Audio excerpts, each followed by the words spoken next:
দুইজন তাই করুণাময়।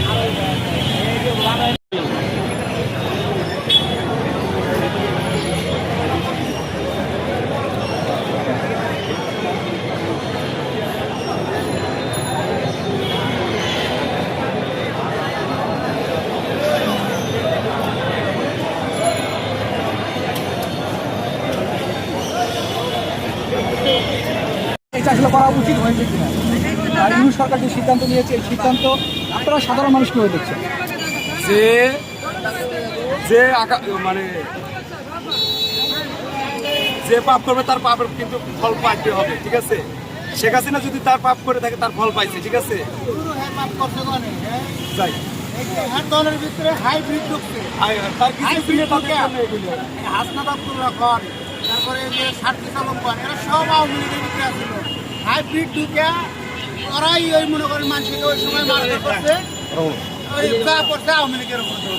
যে দল যে সময় ব্যাপক হারে আওয়ামী লীগের হাইব্রিড ঢুকে ওরা নিজের দলের লোককে তখন চেনে নাই। এই এমপি মন্ত্রী হয়েছে, এরা সব ব্যবসায়ীরা হয়েছে, যারা মাঠে রাজনীতি করছে তারা কোনদিন এমপি মন্ত্রী হয়েছে? একবার শুধু একবার হয়েছিল এমপি মন্ত্রী, যারা মাঠে নেতা ছিল, প্রথম যা আওয়ামী লীগ ক্ষমতায় এলো। এরপরে থেকে যত ব্যবসায়ী করবেন, যত এমপি মন্ত্রী করবেন, সব ব্যবসায়ীরা হয়েছে। হাইব্রিডের দলটা বইরে হয়েছিল, টাকার জন্য মনোনয়ন দিছে, এই নেত্রীর উপর সব কিছু করছে। এর কারণে এখন সব কিছু আওয়ামী লীগের উপর করছে। কারণ হাইব্রিড অতিরিক্ত বিএনপির লক্ষণ, জামাতের লক্ষণ, গোপনে সব আওয়ামী লীগের ভিতরে ঢুকছিল ওই সময়। আর এখন হেরাই মারে আছে, কিন্তু এখন আবার আওয়ামী লীগ বাদ দিয়ে বলছে কি আবার ওই যে জামাত হয়ে গেছে, রাতারাতি এরা জামাত হয়ে গেছে, কোনো কথা নাই কে। আর সবাই আওয়ামী লীগের ভিতরে আসছিল। আপনি প্রমাণ করেন, যে কোনো জায়গায় যান আপনি, যত যা হয়েছে সব এই আওয়ামী লীগ সরকারের সময় হয়েছে, আওয়ামী লীগ সরকারের উপরে হারে গেছে সোজা হিসাব। কিন্তু এই দলের ভিতরে প্রচুর হারে আমরা জানি, যতদূর নিরীহ মানুষ হিসেবে আমরা যতদূর জানি যে আওয়ামী লীগের ভিতরে প্রচুর হাইব্রিড ঢুকার কারণে আজকে তাদের পতন হয়েছে। এরকম বেশি ঠিক আছে আমি বলছি। 14 মাসে এখন পর্যন্ত আওয়ামী লীগ যারা সমর্থক তারা কেউ স্বীকার করতে ভুল করেছে, প্রতিবাদ করার কোনো প্রতিবাদ করার সিস্টেম পুলিশ বিরোধীরা গেল।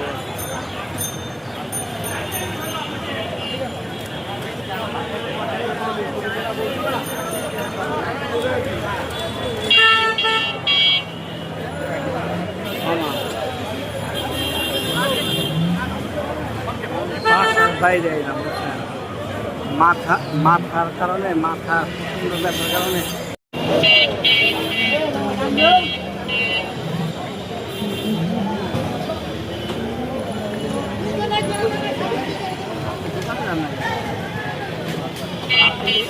কদিন যে আমার কইলেন দোকানে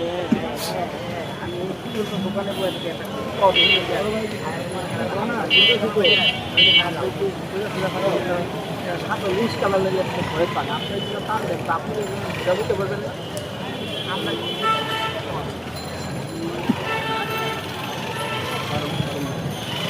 আমি 100% দোকানে আমার নয় কিলো করতে দোকানে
আইফোনের বাবা এটা বুঝো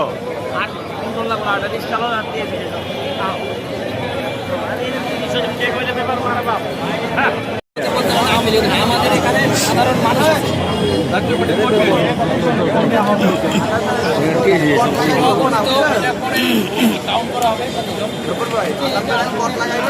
কি করবো তুমি এটিতে হ্যালো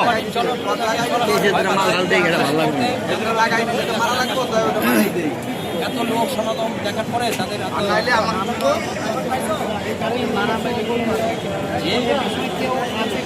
এর পিছনে কে আছে এটা সরাসরি জিজ্ঞেস করে নেওয়া যাবে, কারা নির্দেশে কে কি করছে না করছে এটা আমরা বলতে পারবো না। আমরা তো সাধারণ মানুষ, আমরা সাধারণভাবে এখানে মিটিং করতেছিলাম, ওইখান থেকে বোম মারছে, কে বলছে তারা এত এত মানুষের মধ্যে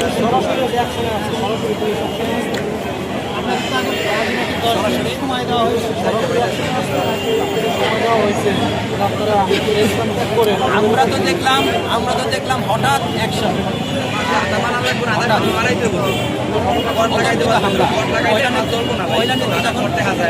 ছিল ঠিক মুহূর্তে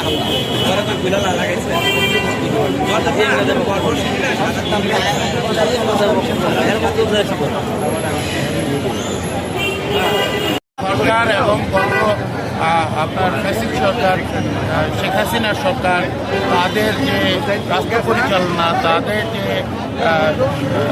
অন্যায় দুর্নীতি এবং আপনার মানুষের উপর অত্যাচার, গুম, হত্যা সমস্ত কিছু মানুষ বিবেচনা করে যখন দেখে তখন এরশাদের সময়টাই মনে পড়ে। এরশাদের দলটি সুশৃঙ্খল, সুন্দর, শৃঙ্খল একটি দল মনে করে, উন্নয়ন করার মতো একটি দল মনে করে, বাংলাদেশের উন্নয়নের পক্ষের একটি দল মনে করে, গণতান্ত্রিক একটি দল মনে করে।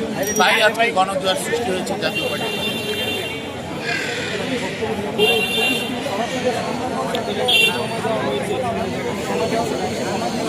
মাননীয় মহাসচিব বলতে পারবেন, তবে আমরা মনে করি যে আমরা গণতান্ত্রিক অধিকার পূর্ণ হয়েছি, আমরা গণতান্ত্রিক অধিকার পাইনি, গণতান্ত্রিক অধিকার থেকে আমরা বঞ্চিত হয়েছি।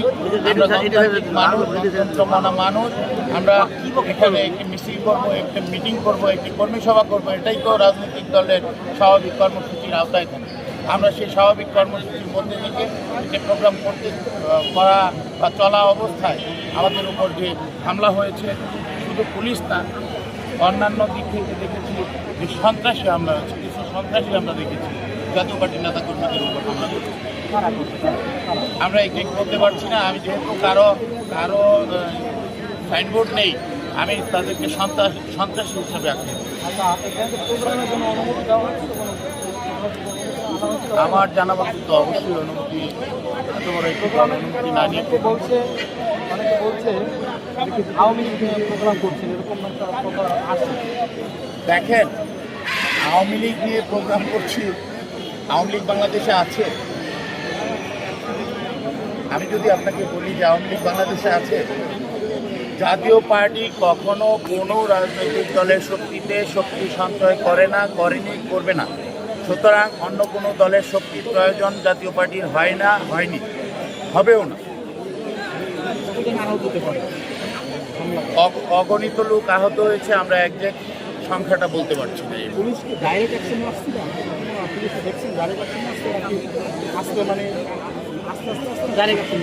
ডাইরেক্ট অ্যাকশন নিতে হবে।